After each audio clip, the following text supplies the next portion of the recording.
So our computer guy Adam was reading around and found a reference to this chapter in a book by Robin Collingwood.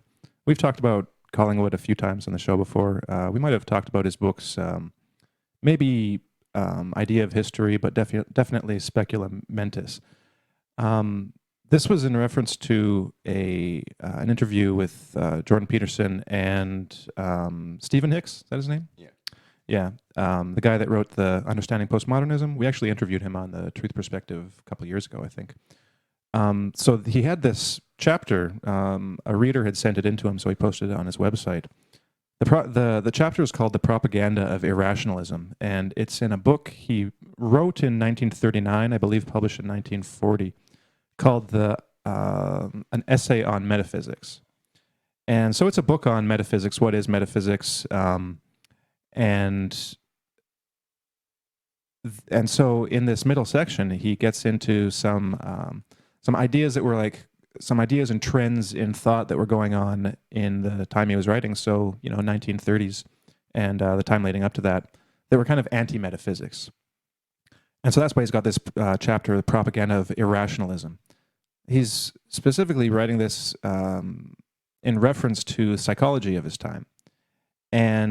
But as we'll see as we kind of go through what he talks about, the implications and kind of like the ramifications of what he's writing are much wider than, I think, just psychology. He describes basically a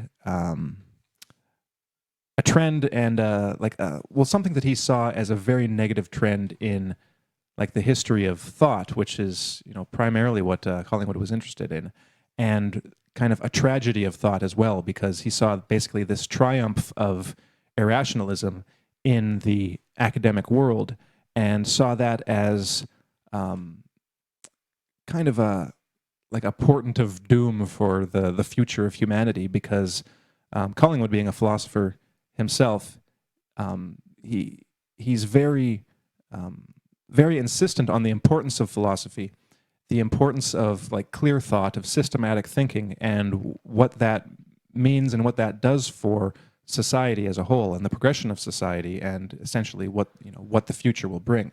So this book, it seems to me, was really a warning for what was happening at the time, because he basically says, let me just read the first paragraph or so.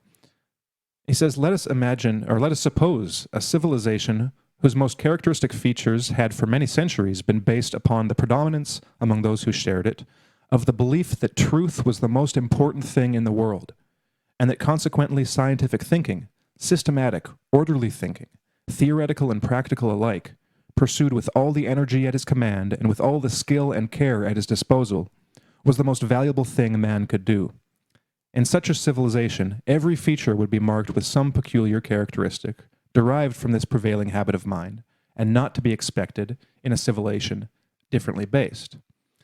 So he gives some examples, like in religion and politics and economics, society, of what that would look like, having truth as the ideal, and having all of these institutions and just things that people do organized around that idea of systematic thought, that policies, like public policies, government policies, should have good reasons. They should be coherent. There should be a reason. There should be a goal, and that would apply to all of these things. So after giving that kind of vision of the ideal society that a lot of his readers would suppose or would assume is the society that they're living in, the description. Basically, Collingwood is saying, oh, look at how great that this idea of society is, and a lot of readers would say, oh yes, that is. Well, they're British. Oh yes, that is our society.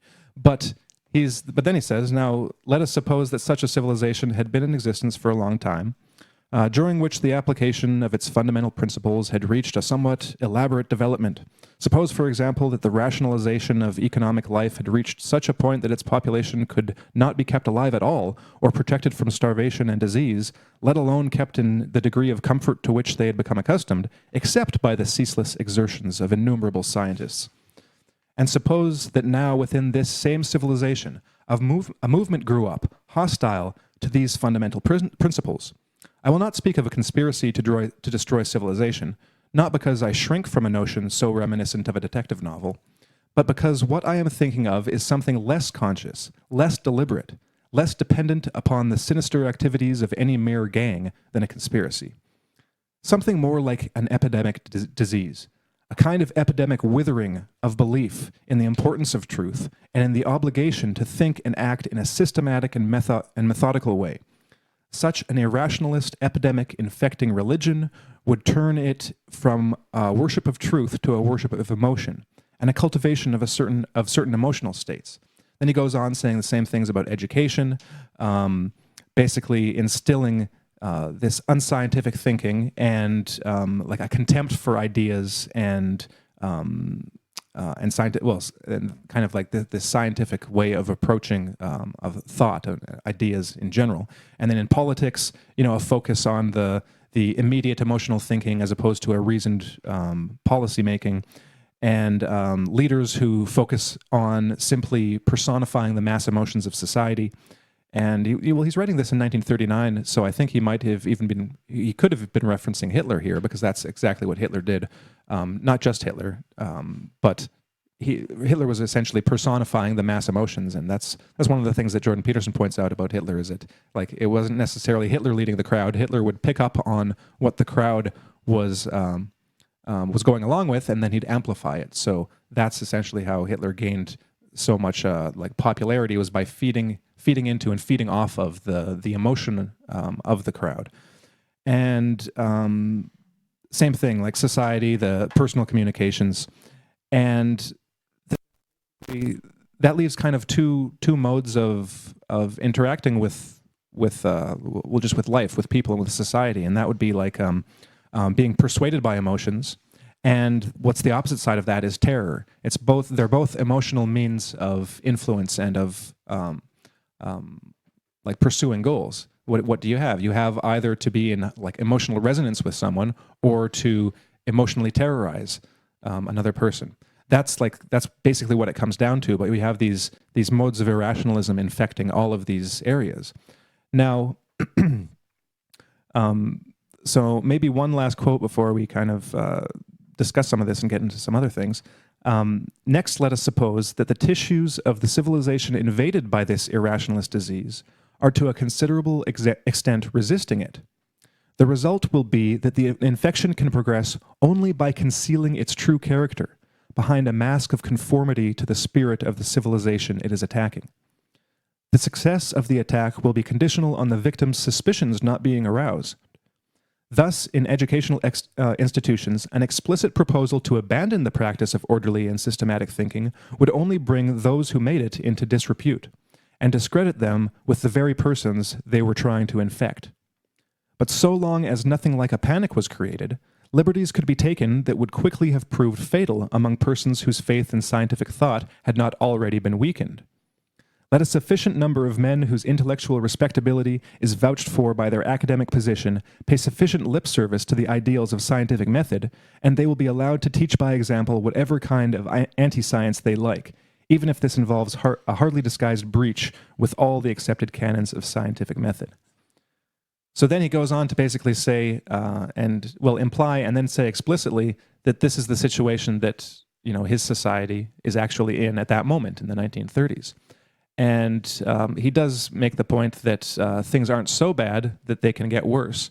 And I think that's where this is, I think, what the reader who sent this to Stephen Hicks had in mind, is that this seems to be what we're seeing nowadays, what we've seen particularly in the last 5 years, but it's been going on for the last 30. Well, and you can, depending on how you frame things, you can trace it back, down back to the 1930s or even further back. But if we look at it in terms of the whole rise of postmodern philosophy and its influence on politics and its widespread influence on the the academic community and the universities, we can probably go back, I'd say, around 30 years for where that really kind of gelled and took shape. And then in the last 5 years, it's been where it basically took off into the mainstream, and now it's it's something that affects everyone, to the point where we see the effects in people's everyday lives in the just in the examples of social media, like YouTube, Facebook, Twitter,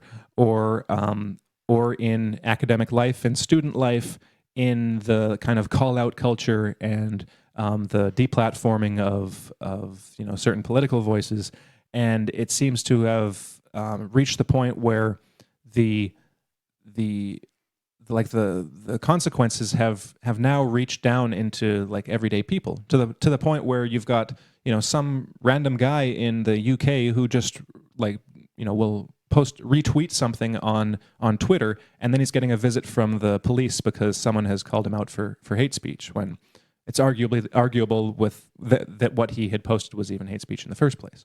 So that's the kind of place we're in, and Collingwood is seemingly writing he's writing something that is a very good description of what we're seeing. So maybe we can get into what exactly he was saying and how these connections are made. So maybe, I don't know, I'll throw a question out there. Maybe either of you can either pick up on it or go on, start with something completely different. But what was he actually, what prompted Collingwood to see this, and what were his main concerns with that kind of led to him, making this kind of diagnosis?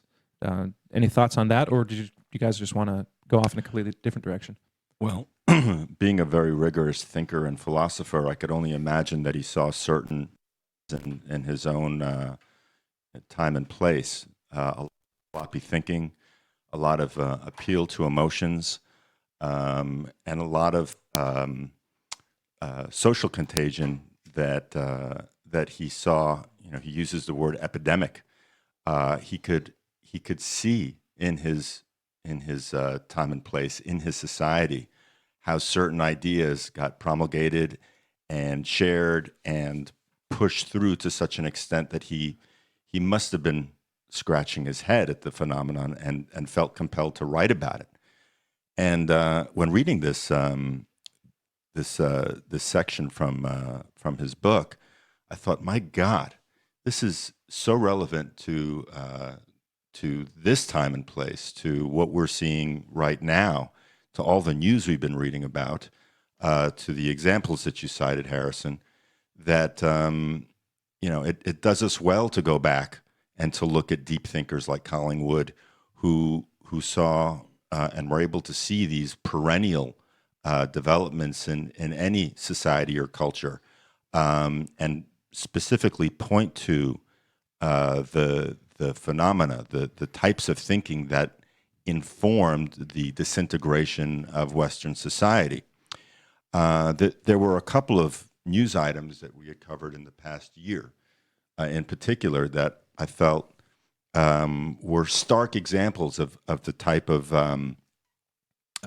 thinking or non-thinking and appeals to emotion that Collingwood was getting at here. So in the U.S., we have this kind of popularizer of science ideas named Bill Nye. He's called Bill Nye the Science Guy, who had a program on public television, I believe, for a number of years, and had a lot of popularity and would explain, he was kind of like a science 101 type guy who would make science accessible for a lot of people in the way that a guy named Carl Sagan would do. Well, except that Bill Nye was mostly for kids. I remember watching Bill Nye the Science Guy when I was, before going to elementary school. So he was basically like a popularizer of science for kids, yes, essentially.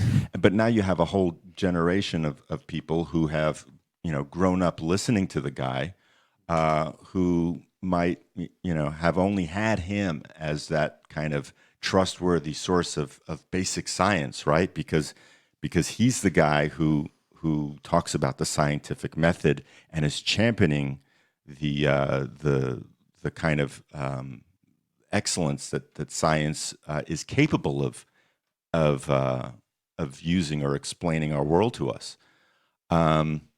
So in recent months, he has been this kind of proponent of climate change and global warming, which, for anyone who's been following this story closely, is a big con and is based on a lot of lies, and has become this kind of this almost an ideological thought and contagion in our society, which is to say that we're supposed to now all feel that the climate is in terrible crisis because of global warming and what humans are doing to the earth. And there is something to be said, of course, about how we're polluting the planet. But these folks take it in a completely different direction, I think. So one story that demonstrates how this kind of thought leader, to the extent that Bill Nye is a thought leader in science, in popular culture, has been negatively influencing people's thinking.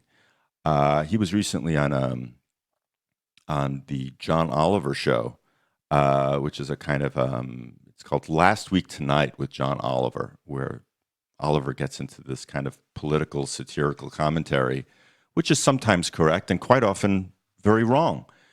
Bill Nye gets on and he says, by the end of this century, if emissions keep rising, the average temperature on Earth could go up another 4 to 8 degrees. And Bill Nye is kind of screaming this on his little video segment on the show. And then he gets even more emphatic. He says, quote, "What I'm saying is the planet's on fucking fire. There are a lot of things we could do to put it out. Are any of them free? No, of course not. Nothing's free, you idiots." He went on to say, "Grow the fuck up. You're not children anymore. I didn't mind explaining photosynthesis to you when you were 12, but you're adults now. And this is an actual crisis. Got it?" And then he does a little, he kind of sets something on fire and says, "Safety glasses off, motherfuckers." So what we're seeing here in this televised demonstration of climate anxiety that we're all supposed to feel is the very irrationalism and appeal to emotions that Collingwood is getting at right now. And just to take things a couple of steps further, in particular with Bill Nye, when he was interviewed on a more serious program, Tucker Carlson, his news program on Fox, he basically, in this kind of example of rigorous questioning that Tucker Carlson had engaged Bill Nye in some months ago, Bill Nye demonstrated, as Scott Adams outlined in an article of his, a cognitive dissonance. He couldn't incorporate the questions, or he couldn't reconcile the questions, the reasonable thinking of Tucker Carlson in regards to climate change into his own assertions. And Bill Nye sort of short-circuited live. So that's what we're seeing here. We're seeing these thought leaders in science, in politics, who are short-circuiting, appealing to the emotions of their audience, and basically being exemplars of this irrational thinking that they're demanding you take on in your own thinking. Yeah, that's very true. To just go back to what you were saying, Harrison, the question that you asked about where Collingwood traced this development, and he writes in his book about how he traces it to basically the 18th century and the rise of materialistic biology and the rise of psychology as a science of both feeling and thought. And I'm just going to read a couple quotes that he wrote in that chapter. He writes, "Just as the aim of materialistic biology was to wipe out the old biology with its guiding notion of purposive function, so the aim of what I will call materialistic epistemology was to wipe out the old sciences of thought, logic, and ethics with their criteriological methods and their guiding notions of truth and error, good and evil. Just as materialistic biology hoped to study organisms by substituting for the old biological methods the modern methods of Newtonian physics, so materialistic epistemology hoped to study the processes of thought, theoretical and practical, by substituting for the old methods of logic and ethics the modern methods of psychology, the science of feeling. And he goes on to write, psychology cannot be a science of thought because the methods it has developed in its history as a science of feeling preclude it from dealing with the problems of criteriology. It has nothing to say about truth and falsehood.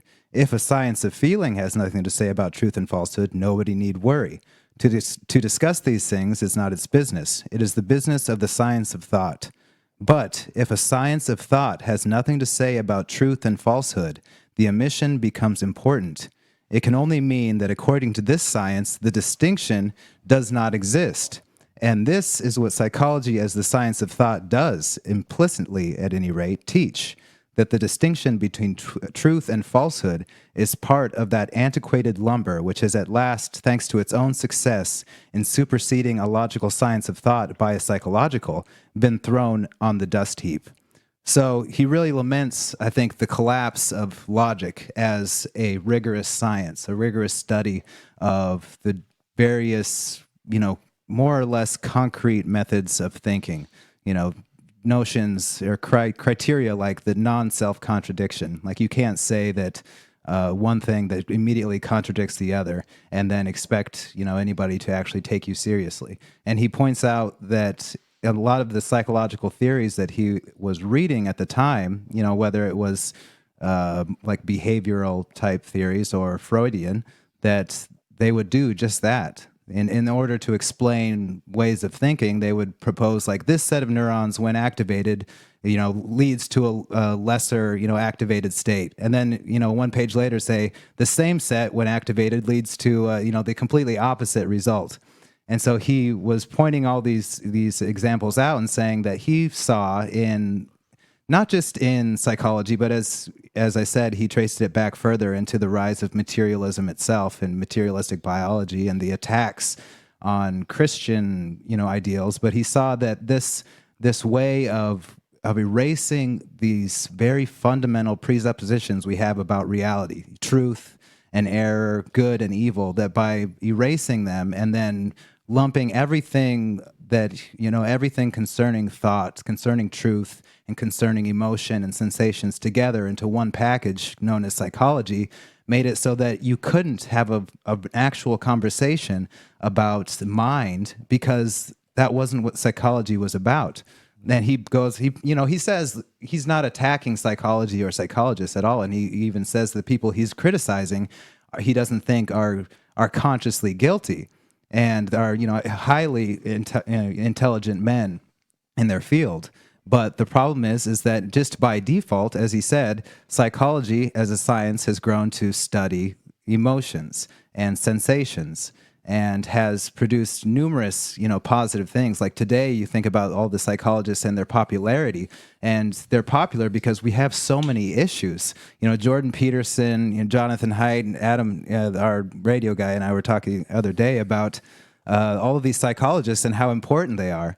He's pointing out they in and of themselves provide a real service to people, but the profession, as it has grown since the decline of the sciences of ethics and logic, is not fit to deal with this. And so there's a gaping vacuum basically in our intellectual culture that was filled by, that then came to be filled by more and more kind of snake oil salesmen like these postmodernists and all these individuals who would say that man is just a machine. There are no metaphysical presuppositions in nature. There's nothing metaphysical about reality at all. There's no such thing as truth. There's no such thing as error. There's no such thing as a reason to live. To even ask such questions is to commit just the most naive sins, because nothing really matters. But however, Collingwood points out that this, in this whole book, the whole essay that he writes is in order to combat this fallacy. He points out that we do have these concrete, absolute presuppositions that we have to act as if they're true in order to live. And all of these sciences and the scientists, they have to act as if there is such a thing as truth, as if there is such a thing as facts, because by nature of their very field of study or just their way of being, that it precludes that. You have to have this absolute presupposition that there is such thing as truth in order to go out and seek it. And so, this is the realm, he says, where metaphysics has a role to play in human life. Even if it can't be empirically studied, it still exists and needs to be taken as a factual, way of, or just a fact of life. Mm-hmm. Well, I want to go back to what you said about his view on psychology and how he's not bashing psychologists per se. So at the end of the chapter, at the end of this chapter, he basically says that, and what he means by that is that he's fine with psychology as a science of feeling and sensation, as long as it's acknowledged that it is, right? But what the psychologists that he has a problem with were doing, and I think this has carried over a lot today, is that they were trying to supplant the science of like logic and ethics with psychology, with the science of feeling, and saying that that psychology, which is the science of feeling, according to Collingwood, saying that is the science of thought, that's all there is to thought. So basically, they're trying to supplant like the traditional sciences of logic and ethics with feeling.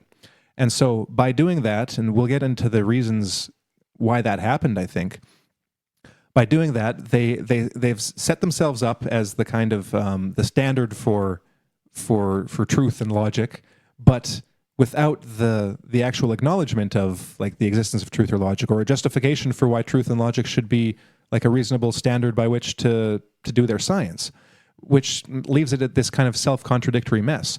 So I think what he's saying is that, like, basically in his time and in all times, what you have is that there are a set of presuppositions in that worldview that are maybe not absolute presuppositions, maybe not like totally like going into like philosophical metaphysics, but there are assumptions within that then filter down into the wider culture.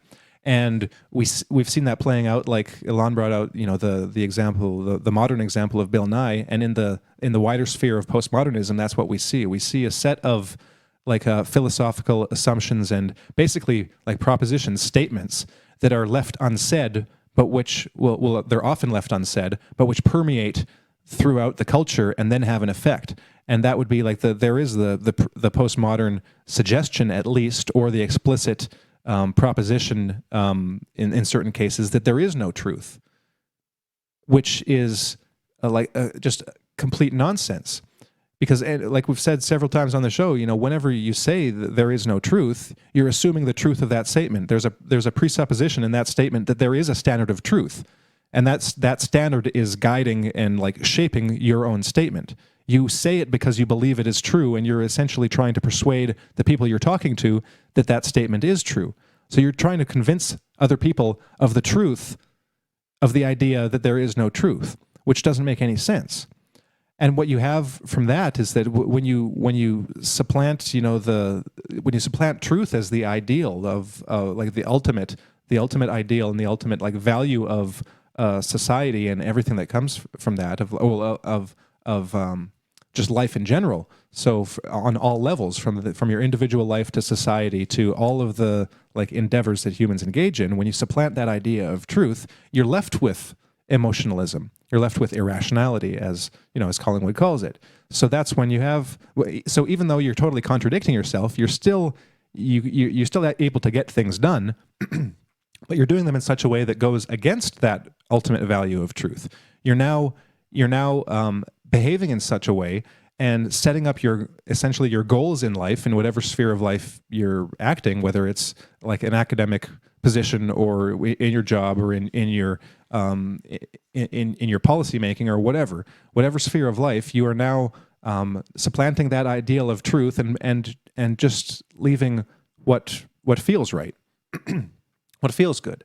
So that's where that's where we are today because of this progression. Like I said, you can trace back the progression 5 years or 30 years or 100 years or 200 years or 300 years, and because history is this this flux of like information and the development of ideas, you can find the precursors in all these periods.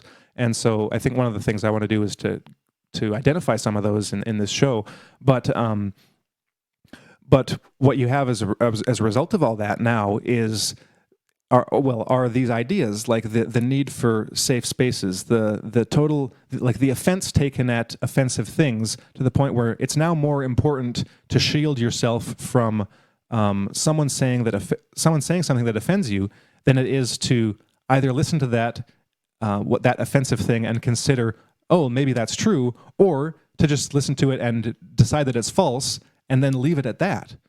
Because, like 20 years ago, people were a lot better at being offended. Someone would say something offensive, and it was like either you'd get in a physical fight over it, or you'd just ignore them, or there were more methods of dealing with with an offensive person than there are now. Nowadays, it's like you have the right and almost the duty to call out that person for being offensive and somehow coerce them into shutting up, and that is so counter to this idea of truth as the most important thing. Because one of the things that Collingwood says at the beginning of this chapter, when he's talking about like a society that is run by that ideal, that holds it as the highest ideal, he says, for example, in politics would be predominantly the attempt to build up a common life by the methods of reason. And then in parentheses, he says free discussion, public criticism, and subject to the sanction of reason. That is, the ultimate test being whether the common life aimed at is a reasonable one, fit for men who, no matter what differences divide them, agreed to think in an orderly way. So reason and like the ideal of truth is what can unite people with vastly like disparate views who disagree with things on fundamental levels, but they all agree to live and interact with each other in this reasonable worldview, in this reasonable world where it's like, well, we disagree, so let's use our reason to come up to figure out why we disagree. Maybe we can compromise, maybe we can't. Maybe we have like some fundamentally different reasons, but we each have our reasons, and we respect those reasons because we see how they are placed in the wider framework of like our wider culture, our wider system of thought. So, but with that said, I want to get into just some of the basic ideas before going forward, because we've talked about a few things like science and metaphysics and presuppositions, and so I want to just get some of that out of the way, so hopefully we can like get on the same page and know what we're talking about, and so you viewers and listeners can try to get on the same page, and so we're not just kind of like speaking at cross purposes. But like for Collingwood, he's got this is part of a book, like essay on metaphysics. So he's talking about metaphysics, and he's talking, and so another thing he's talking about is rationalism, and the two will go hand in hand for Collingwood. So I don't have a quote from the book on how exactly he defines these. So I'm going to. I think I found at some point in the book, he basically, when he's talking about rationalism,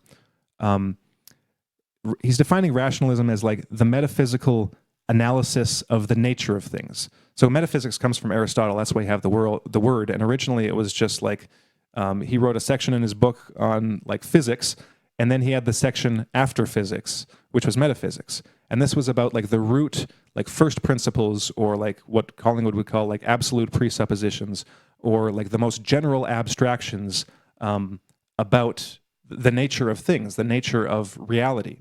And so that came to be called metaphysics, like the thing above or beyond physics.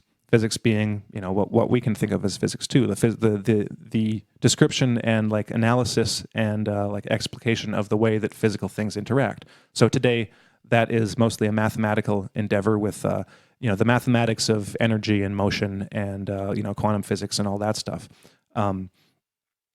And so metaphysics would be like looking at the general, the most general abstract conceptions and ideas and conditions that have to do with everything. So that can be, like Corey was saying earlier, like the absolute presuppositions, the things that you can't help but presuppose in any analysis or any statement that you make,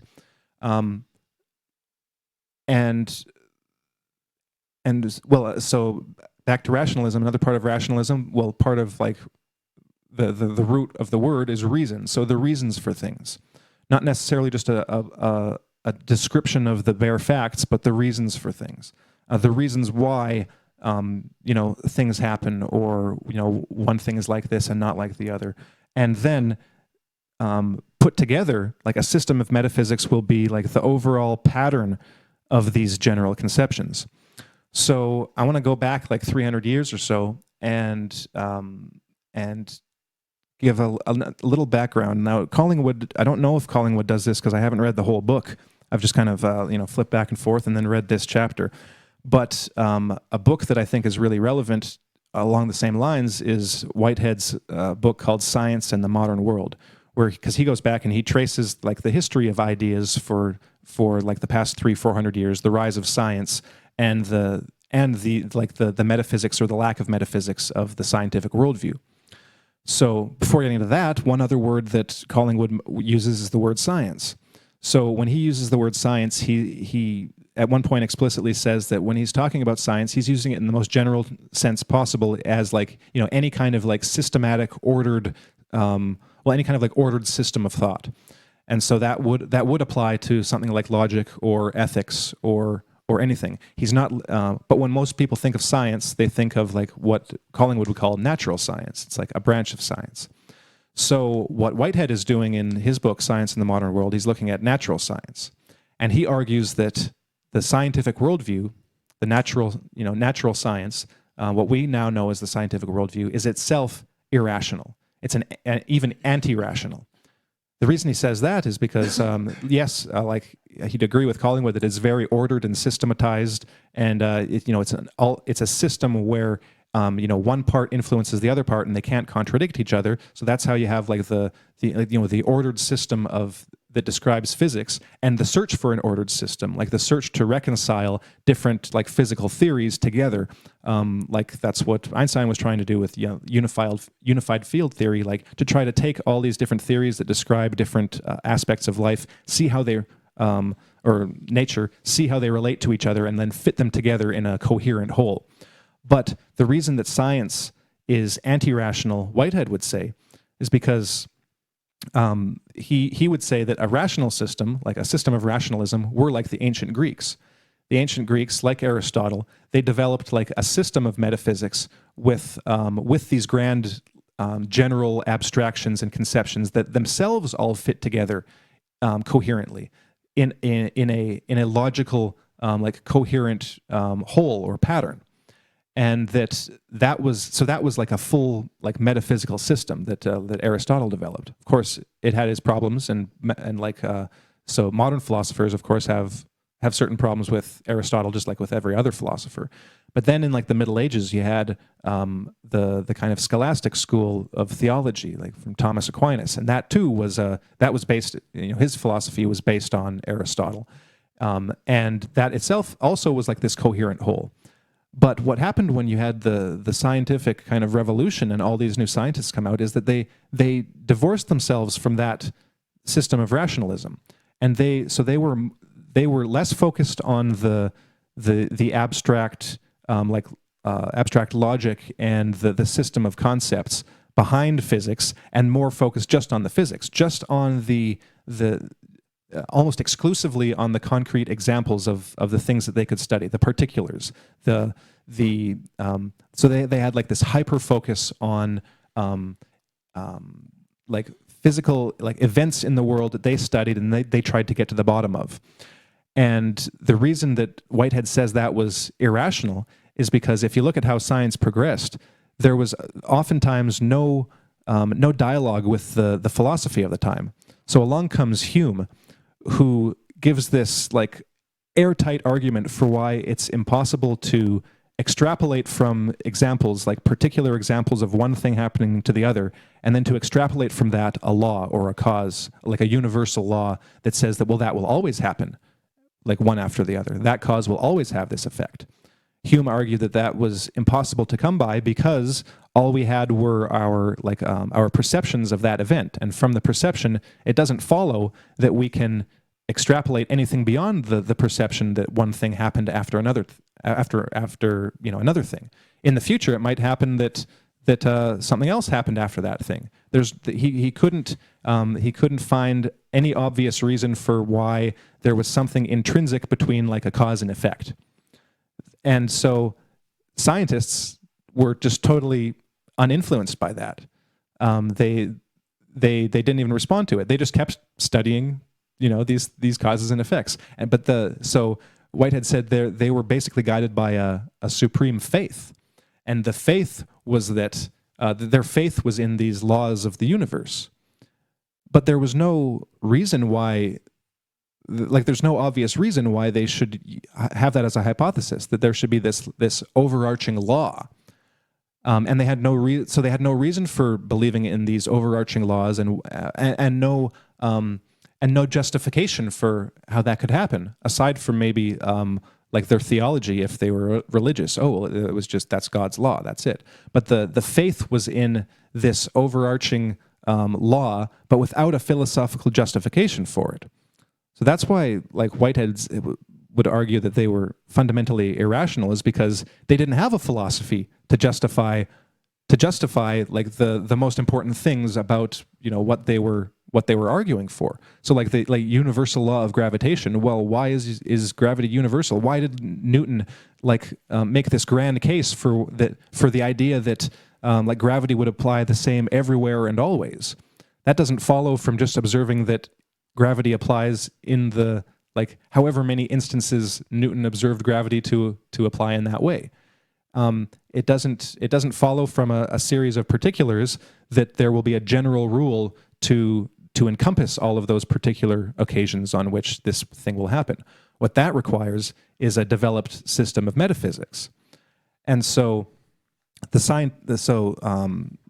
whole history of science is a history of anti-metaphysics. This is what I don't know if Collingwood gets into or not. I don't know how far he goes back, but so Collingwood is seeing the rise of psychology, the science of psychology, as this the science of feeling, and how it's trying to supplant the science of thought and logic and ethics. How things are connected logically and what that implies for behavior, what that implies for action. But for the 200-300 years prior to Collingwood, prior to psychology, the natural scientists, the physicists, and the biologists, they too were lacking this. They may have believed in truth, but they were lacking a system of metaphysics in which truth is actually possible. So for hundreds of years, this has been the philosophical ocean in which humanity has been swimming, at least in the Western philosophical tradition, and where the science where science kind of took root and took off, is that we haven't had a system of metaphysics to justify even the existence of science. So that's led to this kind of this schizophrenia and this inner conflict, I think, in the collective mind of humanity, where we've had these these great technological breakthroughs and great scientific breakthroughs, but it's been one step or more removed from the ideal of truth. It's like the ideal of truth has just been kind of suspended over these developments. It's been we kind of make reference to it, and great minds have made reference to it, but there hasn't been a solid link to bring it all together. And that I think is what created the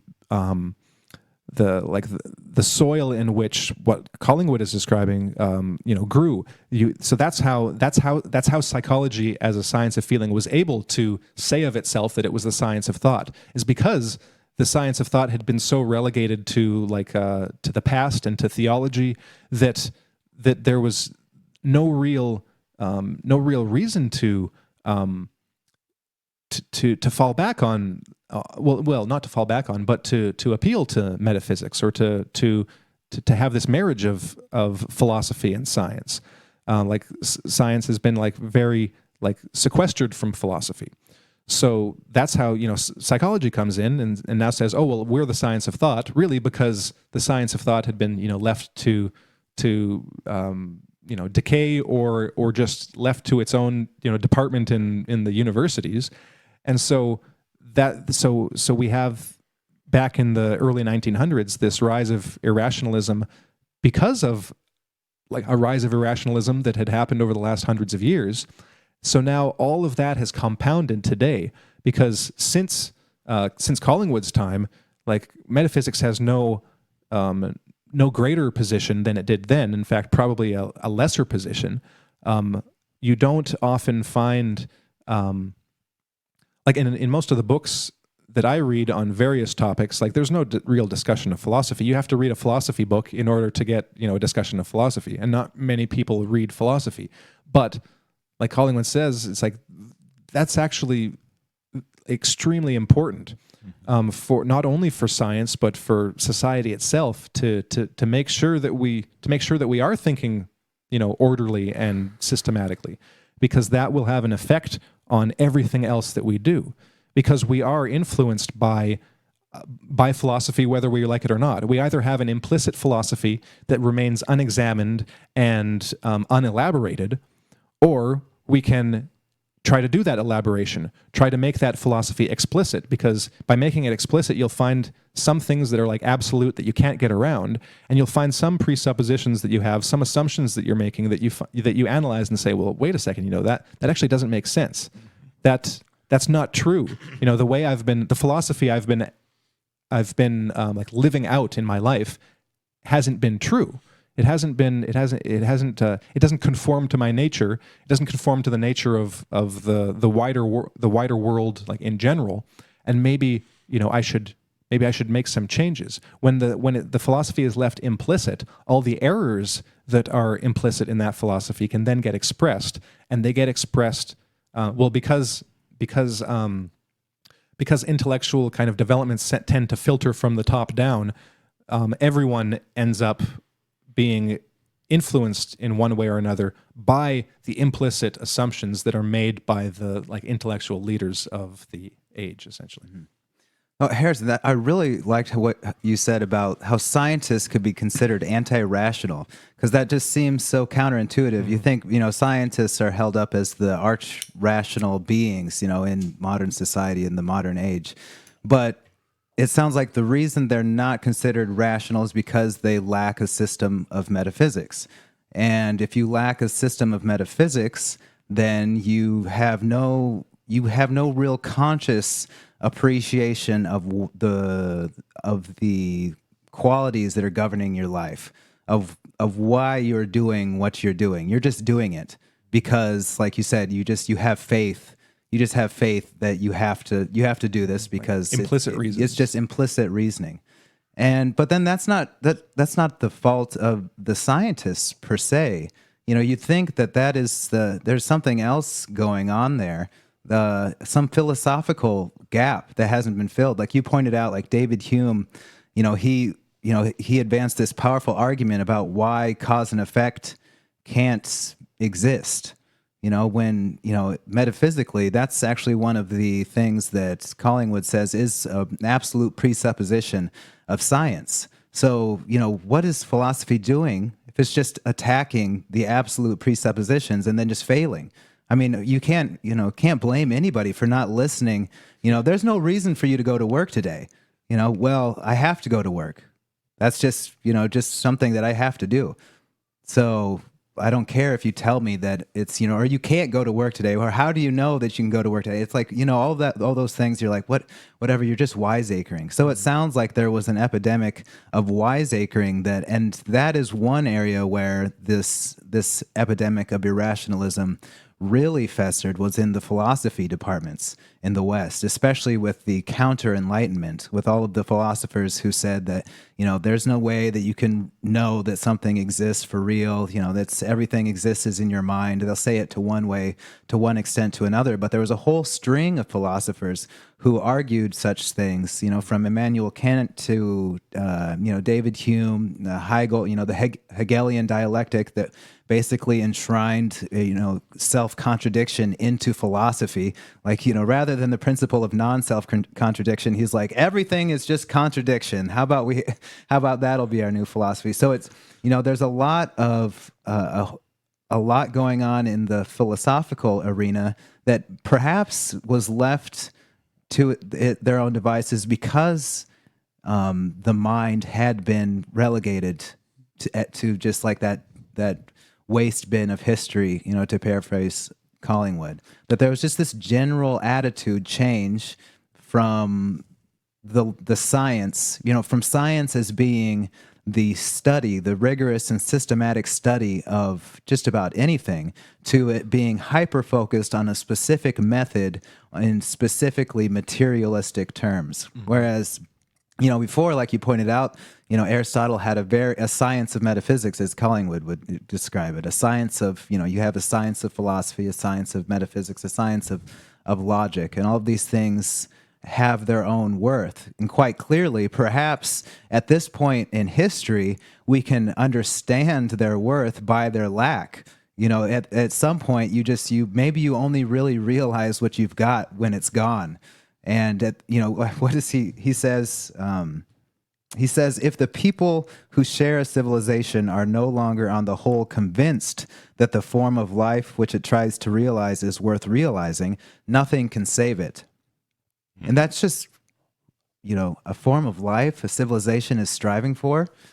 What civilizations don't strive for a form of life. That's so, that sounds like a meta-narrative. Nobody likes a meta-narrative. Everybody gets to do their own thing. Well, maybe that's one of those absolute presuppositions of living in a civilization that you can't take for granted, that you have to have a philosophy that has explicitly defined in a way that is understandable by as many people as possible what the goal is. What you take what is implicit about the goals of, for free speech. Why do we have free speech? Why do we have a legal system? Why do we have equality before the law, at least nominally? And why do we have all of these checks and balances? There's a reason, there's a value in that, an absolute presupposition that we didn't come up with. It's not something that comes with us like the hair on our head or lack thereof. But it's something that you have to make explicit for yourself. Otherwise, you're an irrational being. Mm-hmm. Is that true? That's very interesting because right now we do see a tension of segments of society that are proponents of the Constitution, the rule of law, that are pointing out all of the kind of political back and forths and treachery that's being committed by ignoring all of these very basic civilizational, or at least in the U.S., basic tenets of how we're supposed to function. And it's as though all of those ideas, all of those values have been relegated to the waste bin among a whole portion of society, where you have a whole other segment of the population that are trying to uphold with some amount of rigor and integrity the validity of those ideas as we see them. I just wanted to comment quickly on something here that I was thinking about as we were discussing all this, and that is I got my college education about 25 years ago, and there was so little, unless you made a point of pursuing it, instruction on the ideas and values of metaphysics, unless you made a point of taking classes in the philosophy department of your university, which I tried to do. And it's funny because one of the best professors I had at the time was a big David Hume and Immanuel Kant guy. And but in addition to the writings on those philosophers, he had written a book on logic. And he wrote a book called The Art of Deception, which was all about logical fallacies. So it seemed very important for him at the time to distill what were thinking errors to his students, so that they could hold up truth as an ultimate value, so that they could look at their own thinking and see through the kind of I think one of the logical fallacies was appeal to emotion. that he was able to impart on his students. He was able to point out how it is that we think in certain ways and make arguments that are motivated reasoning, that have nothing to do with trying to get at the truth of the matter, but rather were, winning the argument or having power over your opponent. So these were values that I was very fortunate enough to experience in a classroom setting, and it seems to me that in our time and place, I should have been taught these ideas when I was in grade school, not as an elective course in university that I just happened to come upon because I needed to fill in a liberal arts or philosophy elective on my credit sheet. So this discussion speaks to how it is that in this time and age all of these ideas have been shunted aside as this kind of more eccentric pursuit instead of what might be the very basis of how we should approach thinking politically, how we should be approaching the ideas that are presented to us in science and in culture, and we've been deprived. I think that there's definitely a natural, there's just a natural component to this spread of irrationalism that involves being lazy. I mean, if you think about how much work, that Collingwood describes the, having ideal of truth, rigorous, systematic, ordered behavior, both theoretical and practical, and the amount and how you place that as your highest value, and the kind of strain that puts on a human being, anybody. It's not for the faint of heart, and it's not for people who are character disturbed either. So when you think about it, there's always going to be a natural tendency to drive away from that by people in society, just because that's a lot of work. I don't want to have to do all that work. Thinking is not easy. It turns out that thinking involves a lot of looking at the way you think and being like, well, that's wrong. Well, shoot, I'm wrong. Nobody likes to feel wrong. There's a lot of having to sacrifice, aspects of yourself that are unpleasant. Facing up to the truth and living the truth as, high ideals, they aren't easy. And so it makes sense that there would be plenty of people all over society who would join in on this epidemic just because it's easier to just live, the nihilistic, hedonistic type of lifestyle rather than submit yourself to these goals that this other society of, normal people are like, yes, the truth, rigorous, systematic, ordered thinking. And then you're like, what? For what? Why? That's just a lot of hard work for nothing. And it reminds me of when I was a kid and I'd be really bored, and I would spend a lot of time just thinking, because this was before cell phones, believe it or not. And so you had to, if you were bored and you were living out in the middle of nowhere, you had to come up with a way to entertain yourself. And so what I would do is I would engage in what just basically thinking circles, where I would ask myself, what does it mean to be good? And so then I would be like, well, good. Well, I guess I have to define good. And then I'm like, well, I don't know how to define good without thinking of examples. So then I think of all the examples that I could think of what it meant to be good. So a good person, somebody who takes care of their neighbors, whatever, takes care of, somebody who, like, if I'm good, then I'm taking care of my dog. So, okay, so being good means, taking care of other people. So then I would do that with just about everything that I could think of. And I would do it over and over again, just for the fun of thinking. And just because it was, sometimes I'd find, I was wrong about that, or I think differently about that now. But that's the thing that you'll never learn in school, is the joy of thinking and discovering things and just playing with ideas. Because it's not, like you said, Alon, that isn't something that I guess is encouraged in our society for one reason or another, and that actually really shocked me when I was going through school and through college. Is I was like, why is this not part of our curriculum? So then I would think about that, and I used the same kind of thinking pattern. And when I went to college, I got a book called Socratic Logic, and I was looking through it, and I found that there was a whole chapter devoted to this basic thought loop, and it was the Socratic method. And so here I am as a kid, just daydreaming, just thinking, and stumbling across this concrete, thought form, I guess, for lack of a better word, of way of thinking that had been used, for eons. And there's, tons of different things like that, mnemonic devices and all sorts of different ways of finding fallacies and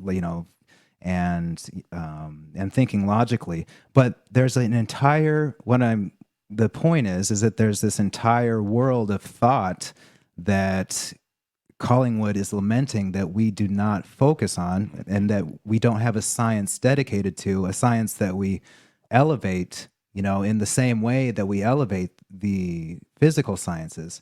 And because of that, so many people walking around like irrational zombies because they can't think for themselves. They just are incapable of it. And even, like I said, it's, thinking is difficult, and, a life dedicated to truth is difficult, but so many people don't even have the chance to take that up because it just isn't really there. Mm-hmm. Now, like he laments the fact that psychology doesn't have that, or at least at the time hadn't matured to the point where they were able to really incorporate thinking into it. But you can still look, and you get similar lessons, I think, from Jordan Peterson, because he's a cognitive psychologist. So when he is tackling the study of the human personality, he's tackling it in all of its dimensions. Or did I say cognitive? He's a clinical psychologist. Mm-hmm. He's tackling it in every dimension that you would meet in the clinic in a way that will most benefit, the average individual. And I just, I can't tell you how liberating it was to read that philosophy textbook and to see, all of these things that, it just seemed like just childhood daydreams, that disappeared in the course of going to university and just becoming an adult. But to find that, yes, at one time this was a science, and that, that it still has its uses today, and not just as not just necessarily as just fun exercises, whatever, or brain exercises, but as a way to explore, the foundations of thought. Well, I want to go back to something that Ilan had said in response to something Corey had said about, you just both mentioned like the rule of law, for instance, as just one of these kind of pillars of society and civilization that we have, and kind of the reactions, like the negative reactions against, I guess, what you could call like the core tenets of like what we consider our civilization. And that just made me think of something that Jordan Peterson has said a lot of times about kind of the archetype or the myth of the father, and like rescuing your father from the underworld, essentially, because we have all of these aspects of Western civilization that hold up as kind of ideals and like valuable things about our civilization. Rule of law is just one, like equality before the law. But we actually have people within our societies that are explicitly against those institutions, that see, for example, the entire legal system as just a system of oppression and like patriarchy, for instance. And that's it. And so therefore it must be dismantled, it must be taken apart, and something entirely new must be put in its place and developed to totally replace that old system. So we have this, well, and the thing is they've got their reasons. they may not be entirely right in their reasons, but you can look at any institution and find flaws within it. So you can look at the justice system and then find all kinds of flaws in the justice system. But I think there are distinctions to be made. It's like, it's the whole throwing the baby out with the bathwater. It's like, is there something about the legal institution that is worth keeping? Is there an ideal in there that is worth striving towards? I think yes. Now the critics will say no, but I think the reason they say no is that they look and they see the problems, and then they extrapolate from those problems to basically, guilt by association to tarnish the entire system. When we can all agree, we can all agree that there will be problems. We can disagree over some of the particular instances of what may or may not be a problem, but we can all agree that there are problems. So what's the response to that? Is the response to tear down the whole system and throw it out, or is the response to look at the ideals behind those institutions that kind of inspired those institutions, and the reason that we hold them up as values, to basically look at those things and then renew them? So that would be like, it's the same thing with this idea of truth as the ultimate value. Do we reject the idea of truth as the ultimate value, or do we try to find why that was a value in the first place and to renew it, to revive it, to give it new meaning? Not necessarily new meaning, but more contextually appropriate meaning, like in our day and age, to put on culture-specific clothing onto that, to make it relevant again to people. I think that's the approach that Peterson's taking. I think it's the correct approach, is to look at the original values and try to renew them, try to bring them into to show them in a new light, to make them attractive again, because to a lot of people they aren't attractive. And this is something that Lobachevsky also talks about in Ponerology, about how old values decay and how they no longer become relevant, especially in a society which has now reached a level of comfort, where things are easy. You stop paying attention to those original values when things are easy, because they lose their importance. But then it's often the shock of a societal collapse of some sort, or a societal fracturing that forces you to rediscover those old values. And it's always the old values. There may be new bits and pieces that get added on because you're living in a new time. You're not living in the past. But those old values are what we turn to habitually, and I think just naturally, in order to find that strength to get through the crisis that we're trying to overcome.